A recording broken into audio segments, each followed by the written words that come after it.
इस कहानी की शुरुआत में हम श्रीपति नाम के एक आदमी को देखते हैं जो कि डरा सहमा सा आधी रात को अपनी फैक्ट्री में आता है। वो अपने छोटे भाई रघुपति को कॉल करता है और उसे भी तुरंत फैक्ट्री आने के लिए कहता है। एट द सेम टाइम उसकी फैक्ट्री में दो अनजान कातिल घुस आते हैं। वो लोग एक एक करके फैक्ट्री के गार्ड्स को जान से मार देते हैं। श्रीपति उन दोनों कातिलों से बचकर भागने की कोशिश करता है, लेकिन दोनों श्रीपति को भी पकड़ लेते हैं और उसे भी जान से मारकर फैक्ट्री को आग लगाकर चले जाते हैं। इसके बाद अगली सुबह हम रघुपति और उसके पूरे परिवार को देखते हैं, जिसमें उसके दो छोटे भाई चलपति और गणपति हैं और रघुपति का एक बेटा भी है, दास। उन सबको शक होता है कि श्रीपति को मारने वाला कोई और नहीं, उनका अपना पुराना दुश्मन वीर प्रताप होगा। दास रघुपति से कहता है कि मैं उस वीर प्रताप को जान से मार दूंगा। वीर प्रताप से उनकी क्या दुश्मनी है, इस बारे में आगे बात करेंगे, लेकिन फिलहाल रघुपति अपने भाइयों को साथ लेकर पुलिस स्टेशन जाता है। वो अपने भाई की मर्डर कंप्लेंट लिखवाता है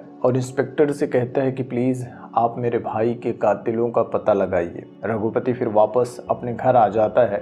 थोड़ी देर बाद घर पर रघुपति को इंस्पेक्टर का कॉल आता है। वो रघुपति को बताता है कि उस रात फैक्ट्री में दो लोग घुसे थे और उन दोनों ने कोई सबूत नहीं छोड़ा है, जैसे वो कोई प्रोफेशनल किलर हो। मैं पूरे यकीन से कह सकता हूँ कि आपके भाई को वीर प्रताप या उसके आदमियों ने नहीं मारा है। यह सुनते ही रघुपति तुरंत समझ जाता है कि उसका कोई अनजान दुश्मन है जो अब छुप कर उन पर वार कर रहा है। वो तुरंत अपने भाई चलपति को कॉल करता है। दूसरी तरफ हम चलपति को देखते हैं जो कि ऑफिस के काम से बैंगलोर जा रहा था कि तभी हाईवे पर हम फिर से उन्हीं दोनों कातिलों को देखते हैं। वो दोनों चलपति को मारने की तैयारी में होते हैं कि तभी चलपति को रघुपति का कॉल आ जाता है और उसके कहने पर चलपति यू टर्न लेकर अपने घर वापस आ जाता है, जिससे कि कातिल अपने मकसद में फेल हो जाते हैं। घर पर रघुपति अपने पूरे परिवार वालों से कहता है कि हमारा कोई अनजान दुश्मन है जो हमें मारने की कोशिश कर रहा है, इसलिए आज के बाद हम अपने ऑफिस का सारा काम अपने गांव से ही,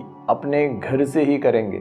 रघुपति की वाइफ कहती है कि ऐसा कैसे हो सकता है, क्योंकि हमें अपनी बेटी श्रुति की शादी भी करनी है। अगर सब लोग घर में ही रहेंगे तो उसकी शादी कैसे होगी। रघुपति कहता है कि बड़े भैया श्रीपति ने श्रुति के लिए एक लड़का देखा था, वो कुछ दिनों में अमेरिका से यहाँ आने वाला है। इसके बाद हम रघुपति की बेटी श्रुति को देखते हैं जो कि घर में सबकी लाडली है। पूरे परिवार में हर कोई उससे बहुत प्यार करता है। श्रुति भी अपने पापा से कहती कि मैं शादी करके अमेरिका नहीं जाना चाहती, मुझे यहीं आपके पास ही रहना है। रघुपति कहता है कि उस लड़के को आ जाने दो और अगर तुम्हें वो लड़का पसंद नहीं आया तो शादी से इनकार कर देना। और अब हम फाइनली इस कहानी के हीरो कृष्णा को देखते हैं जो कि आज एयरपोर्ट पर अमेरिका से वापस आता है। रघुपति के कहने पर दास अपने आदमियों के साथ कृष्णा को पिक करने के लिए एयरपोर्ट आता है। दूसरी तरफ हम वीर प्रताप को देखते हैं। उसे भी खबर मिल जाती है कि रघुपति का दामाद अमेरिका से घर आ रहा है। वो अपने आदमियों से कहता है कि श्रीपति को तो मैं मार नहीं पाया था, लेकिन रघुपति के दामाद को जरूर मारूंगा। वो अपने आदमियों को कृष्णा को मारने के लिए भेज देता है। इधर दास को भी शक था कि रास्ते में उनके ऊपर हमला जरूर होगा। वो अपने कुछ आदमियों को गाड़ी से घर भेज देता है। रास्ते में वीर प्रताप के आदमी कृष्णा को मारने के लिए उस गाड़ी का एक्सीडेंट करवा देते हैं, लेकिन कृष्णा और दास दोनों उस गाड़ी में नहीं होते। दास कृष्णा को ट्रेन से लेकर घर आ रहा होता है और फिर वो लोग घर आ जाते हैं। घर पर पहली बार कृष्णा श्रुति को देखता है और सिर्फ 2 दिन में ही उनकी शादी तय कर दी जाती है। अब देखो, इस बीच में बहुत सारी कॉमेडी और फैमिली ड्रामा भी देखने को मिलता है, लेकिन सबको स्किप करके कहानी पर वापस आते हैं। श्रुति कृष्णा से शादी करके अमेरिका नहीं जाना चाहती थी, इसलिए वो कई बार कोशिश करती है कि अपनी फैमिली के सामने वो कृष्णा को एक बुरा लड़का साबित कर सके, लेकिन हर बार कृष्णा उन सब के सामने खुद को ऐसे दिखाता है कि जैसे वो ही इस दुनिया का सबसे अच्छा लड़का हो। बहुत सारी कॉमेडी और फैमिली ड्रामे के बाद आखिरकार एक शाम श्रुति कृष्णा के पास आती है और उसे कहती है कि मैं तुमसे शादी नहीं करना चाहती। मैं कई बार कोशिश कर चुकी हूँ कि तुम्हें बुरा लड़का साबित करके यह शादी तोड़ सकूं, लेकिन नहीं कर पा रही हूँ, तो तुम अब शादी से मना कर दो और यहाँ से चले जाओ। लेकिन अगली सुबह जब श्रुति सोकर उठती है तो देखती है कि घर में सब लोग शादी की साड़ियाँ खरीदने जाने की तैयारी कर रहे हैं और कृष्णा अब भी शादी तोड़कर जाने को तैयार नहीं है। मजबूर होकर श्रुति भी घर की सभी औरतों के साथ गाड़ी में बैठ जाती है और वो लोग मार्केट जाने लगते हैं। रास्ते में वीर प्रताप के आदमी उन सब के ऊपर हमला कर देते हैं। वो लोग कृष्णा और घर की सभी औरतों को जान से मारने की कोशिश करते हैं। कृष्णा उनसे पूछता है कि आखिर ये लोग हैं कौन। तब श्रुति की मां कृष्णा को बताती है कि ये सब वीर प्रताप के आदमी हैं। दरअसल वीर प्रताप का पिता पहले रघुपति के लिए उसकी फैक्ट्री में ही काम करता था और एक दिन एक्सीडेंट में उसकी मौत हो गई थी। लेकिन वीर प्रताप को लगता है कि रघुपति के बड़े भाई श्रीपति ने ही उसे मरवाया था और इसलिए अब वीर प्रताप उसके पूरे परिवार को मारकर अपने पिता की मौत का बदला लेना चाहता है। दुश्मनी की कहानी सुनने के बाद कृष्णा घर की औरतों को बचाने के लिए आगे आता है और यहाँ हमें एक जबरदस्त फाइट सीन देखने को मिलती है। कृष्णा एक एक करके वीर प्रताप के सभी आदमियों की जबरदस्त पिटाई करता है। फाइट के बीच में रघुपति भी वहां पहुंच जाता है। सबको मारने के बाद कृष्णा वीर प्रताप को कॉल करता है और उसे कहता है कि मैं इस घर का दामाद हूँ और ये मेरी फैमिली है। आज के बाद अगर तूने मेरी फैमिली को नुकसान पहुंचाने की कोशिश की तो मैं तुझे मार डालूंगा। फाइट करते हुए और वीर प्रताप को धमकाते हुए देखकर श्रुति भी कृष्णा से इम्प्रेस हो जाती है और अब उससे शादी करने के लिए तैयार हो जाती है। कुछ दिनों में ही उनके घर पर शादी की पूरी तैयारी शुरू हो जाती है और शादी होने से पहले एक दिन श्रुति के कहने पर दास अपने अंकल चलपति और गणपति के पास आता है। वो कहता है कि श्रुति कृष्णा से एक जरूरी बात करना चाहती है तो मैं उसे लेकर घर से बाहर जा रहा हूँ। वो अपने कुछ आदमियों के साथ दोनों को लेकर खेतों में चला जाता है, जिसके बाद श्रुति कृष्णा से कहती है कि मैं शादी करके अमेरिका नहीं जाना चाहती, मैं अपने घर पर अपने परिवार के साथ ही रहना चाहती हूँ। क्या तुम अमेरिका में अपना सारा काम छोड़कर इंडिया में सेटल नहीं हो सकते? उसको रोता हुआ देखकर कृष्णा भी कहता है कि मैं तुम्हें लेकर अमेरिका नहीं जाऊंगा, तुम्हारी फैमिली मेरी भी फैमिली है और मैं हमेशा उनका ख्याल रखूंगा। तभी हम खेतों में उन दोनों कातिलों को भी देखते हैं जिन्होंने श्रीपति को मारा था। उसे देखते ही दास और कृष्णा दोनों उन कातिलों को मारने के लिए आगे बढ़ते हैं, लेकिन तभी कृष्णा वापस मुड़ता है और एक ही झटके में दास का सर उसके धड़ से अलग कर देता है। फिर वो उन दोनों कातिलों के साथ मिलकर दास के सभी आदमियों को जान से मार देता है। यह सब कुछ अपनी आंखों से देखकर श्रुति भी हैरान हो जाती है, क्योंकि अभी थोड़ी देर पहले ही तो उसने कृष्णा से अपने प्यार का इजहार किया था। उसी टाइम पर श्रुति का अंकल चलपति भी वहां आ जाता है। चलपति को देखते ही श्रुति उसे वहां से भागने के लिए कहती है, लेकिन तभी कृष्णा उसे भी जान से मार देता है और फिर श्रुति को अपने साथ लेकर उन कातिलों के साथ वहां से चला जाता है। इधर थोड़ी देर बाद रघुपति को इंस्पेक्टर का कॉल आता है कि हमें गांव के बाहर कुछ लाशें मिली हैं। रघुपति तुरंत वहां जाकर देखता है तो पता चलता है कि उसके बेटे और भाई को किसी ने बहुत बुरी तरह से मार दिया है और उसकी बेटी और दामाद का किडनैप कर लिया है। रघुपति को शक होता है कि ऐसा करने वाला कोई और नहीं, वीर प्रताप ही होगा। वो अकेले ही वीर प्रताप के घर जाता है। तब वीर प्रताप उसे बताता है कि यह सब कुछ मैंने नहीं किया। रघुपति को कुछ भी समझ में नहीं आता कि आखिर यह सब कुछ किसने किया होगा। वो अपने सभी आदमियों से अपनी बेटी और दामाद को ढूंढने के लिए कहता है। इधर हम श्रुति को देखते हैं। होश में आते ही श्रुति कृष्णा से पूछती है कि आखिर हम लोगों ने तुम्हारा क्या बिगाड़ा है? मेरे परिवार वालों ने आज तक एक चींटी को भी नुकसान नहीं पहुंचाया है, फिर भी तुम हम सबको क्यों मारना चाहते हो? जिसके बाद कृष्णा उसे अपनी स्टोरी बताना शुरू करता है और यहाँ से कहानी फ्लैशबैक में चली जाती है और हम देखते हैं मेजर संजीव को, जो कि कृष्णा बनकर श्रुति के घर आया था और वो दोनों कातिल कोई और नहीं, मेजर संजीव के साथी कैप्टन अमित और कैप्टन सत्यवीर हैं। उन तीनों ने आर्मी में एक साथ मिलकर कई सारे रेस्क्यू ऑपरेशंस किए हैं और एक दिन संजीव आर्मी से छुट्टी लेकर अपने घर वापस आता है। यहीं पर एयरपोर्ट के बाहर हम संजीव के छोटे भाई अजय को देखते हैं, जो कि अपने दो और दोस्तों के साथ गाड़ी के अंदर बैठकर सिगरेट पी रहा होता है। वो तीनों अपनी फैमिली से छुपकर काफी ज्यादा सिगरेट पिया करते थे। संजीव गाड़ी के अंदर बैठता है तो उसे भी सिगरेट की स्मेल आती है। पूछने पर अजय संजीव से कहता है कि कल पापा गाड़ी लेकर गए थे, शायद उन्होंने गाड़ी के अंदर कुछ ज्यादा ही सिगरेट पी ली थी। इसके बाद संजीव अपनी गर्लफ्रेंड गीता से मिलने के लिए उसकी लैब में जाता है।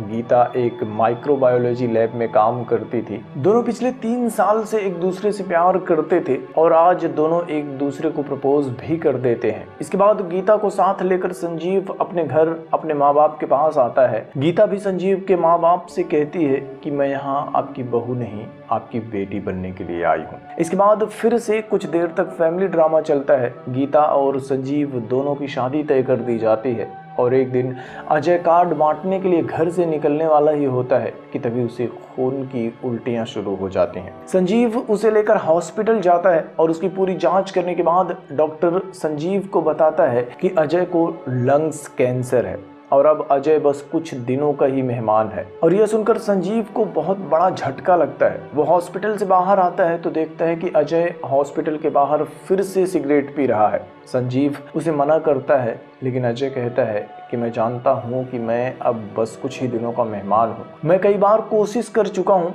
लेकिन इस सिगरेट को छोड़ नहीं पा रहा हूँ। संजीव कहता है कि तू घबरा मत, मैं सब कुछ ठीक कर दूंगा। लेकिन अजय कहता है कि अब मेरे मरने से ही सब कुछ ठीक हो सकता है।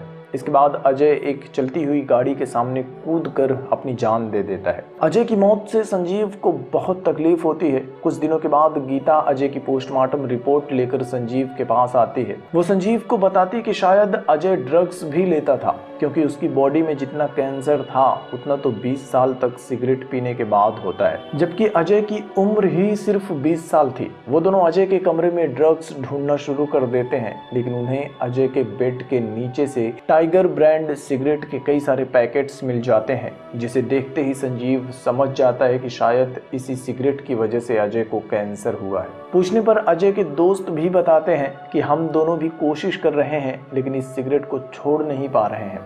गीता उन दोनों की भी जांच करती है और संजीव को बताती है कि ये दोनों भी बस कुछ ही दिनों के मेहमान हैं।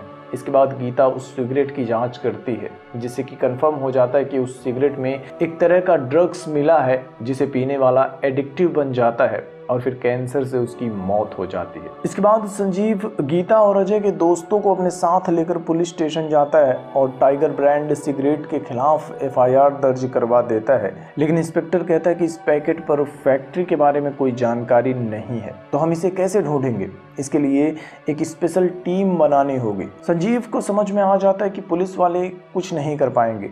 तब संजीव आर्मी से अपने दोस्तों की हेल्प लेता है और पता लगाने की कोशिश करता है कि आखिर इस सिगरेट को बनाने वाला कौन है, और वो लोग इस ऑपरेशन का नाम रखते हैं ऑक्सीजन। दूसरी तरफ श्रीपति को पता चल जाता है कि टाइगर ब्रांड सिगरेट के खिलाफ किसी ने FIR दर्ज करवाई है और वो चलपति, गणपति और दास के साथ कुछ और आदमियों को लेकर FIR करने वाले को ढूंढते हुए संजीव के घर पहुंच जाता है। संजीव उस वक्त घर पर नहीं होता और ये सब मिलकर गीता और संजीव के माँ बाप दोनों को जान से मार देते हैं। संजीव एक साथ उन तीनों का अंतिम संस्कार करता है। अब कहानी प्रेजेंट में आ जाती है। संजीव श्रुति से कहता है कि उस दिन मेरे घर आने वाली गाड़ी का नंबर लेकर पता करने के लिए मैं RTO ऑफिस गया था, लेकिन RTO ऑफिसर ने श्रीपति को हमारे CCTV फुटेज देकर बता दिया था कि हम उनके बारे में जांच कर रहे हैं और इसलिए हमें श्रीपति को मारना पड़ा। लेकिन हमें अब भी नहीं पता कि सिगरेट कहाँ बनता है और उसका असली मालिक कौन है। सारी कहानी सुनने के बाद श्रुति भी रोने लगती है। उसे यकीन ही नहीं होता कि उसका परिवार भी ऐसा कुछ कर सकता है।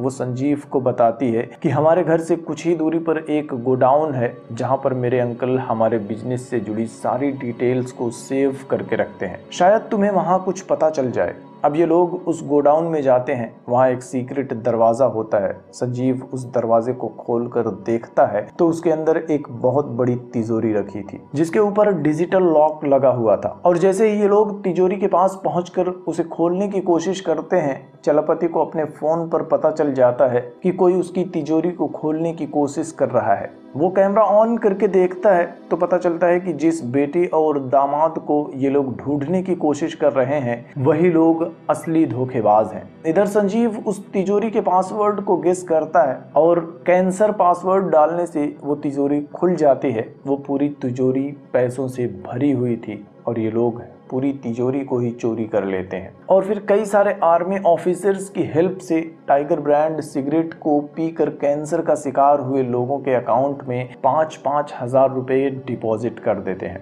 यह खबर पूरे देश में तहलका मचा देती है कि आखिर सबके अकाउंट में 5-5 हजार रुपए डालने वाला है कौन। सीबीआई इस केस की जांच करना शुरू कर देती है और उन्हें पता चलता है कि सबके अकाउंट में पैसे भेजने वाले वो लोग हैं जो कुछ महीनों पहले कैंसर की वजह से मारे जा चुके हैं। इधर अपने साथियों की हेल्प से संजीव को एक फैक्ट्री के बारे में पता चल जाता है जहां पर फुल्ली ऑटोमेटिक मशीन के द्वारा टाइगर ब्रांड सिगरेट का प्रोडक्शन होता था। इसके बाद संजीव ने जिन लोगों को पैसे भेजे थे उन सबको एक वीडियो भेजता है कि आज रात 10 बजे मैं ऑनलाइन आऊंगा और आप सबको बताऊंगा कि मैंने आपके अकाउंट में पैसे क्यों भेजे थे। रात में संजीव अपने दोस्तों के साथ उस फैक्ट्री के पास पहुंच जाता है। अंदर जाने से पहले वो श्रुति से कहता है कि आज शायद मैं वापस नहीं आ पाऊंगा, लेकिन अंदर जाकर मैं जो वीडियो बनाऊंगा उसे इस देश की जनता तक पहुंचाने की जिम्मेदारी तुम्हारी है। वो श्रुति को एक सेफ जगह पर बैठाकर सब कुछ सेट कर देता है और अपने साथियों के साथ फैक्ट्री के अंदर चला जाता है। वो लोग फैक्ट्री के अंदर बॉम्ब लगा देते हैं और फैक्ट्री को जलाने की तैयारी करते हैं। इधर श्रुति उन्हें लाइव टेलीकास्ट कर रही होती है कि तभी फैक्ट्री को बचाने के लिए चलापति उनके सामने आ जाता है। वो एक एक करके संजीव के साथियों को मारना शुरू कर देता है। कैप्टन अमित और सत्यवीर दोनों मारे जाते हैं। खैर, संजीव चलापति को मार देता है, लेकिन आखिर में उसके सामने आता है इस कहानी का मेन विलन रघुपति। वो संजीव को गोली मारकर घायल कर देता है और उससे कहता है कि मैं ही वो बिजनेसमैन हूँ जिसने यह सब कुछ किया है, लेकिन मैं किसी के साथ जबरदस्ती नहीं करता। पैकेट पर इतनी बड़ी वार्निंग लिखी है, लेकिन फिर भी लोग इसे खरीदते हैं, पीते हैं और मर जाते हैं, तो इसमें मेरी क्या गलती है? मैं तो बस पैसे कमा रहा हूँ और आगे भी कमाऊंगा। तब संजीव उससे कहता है कि आज के बाद तू पैसे नहीं कमा पाएगा क्योंकि पूरा देश तुझे देख रहा है। इसके बाद संजीव रघुपति को लेकर आग में कूद जाता है, जिससे कि दोनों की मौत हो जाती है। इधर पूरा देश संजीव की कुर्बानी देखकर होश में आ जाता है और सब लोग अपने अपने सिगरेट के पैकेट्स को बाहर निकाल कर जलाना शुरू कर देते हैं और हर कोई कसम खाता है कि आज के बाद वो लोग सिगरेट नहीं पिएंगे, क्योंकि हर किसी को लगता था कि संजीव मर चुका है, लेकिन पुलिस को संजीव की लाश नहीं मिलती। कुछ दिनों बाद सीबीआई कमिश्नर को संजीव का कॉल आता है। वो कमिश्नर से कहता है कि मैं इस देश में छुपे दुश्मनों से लड़ने के लिए जा रहा हूँ। कमिश्नर भी उससे कहता है कि तुम जब चाहोगे मैं तुम्हारी हेल्प करने के लिए तैयार हूँ। और इसी के साथ यह फिल्म भी खत्म हो जाती है।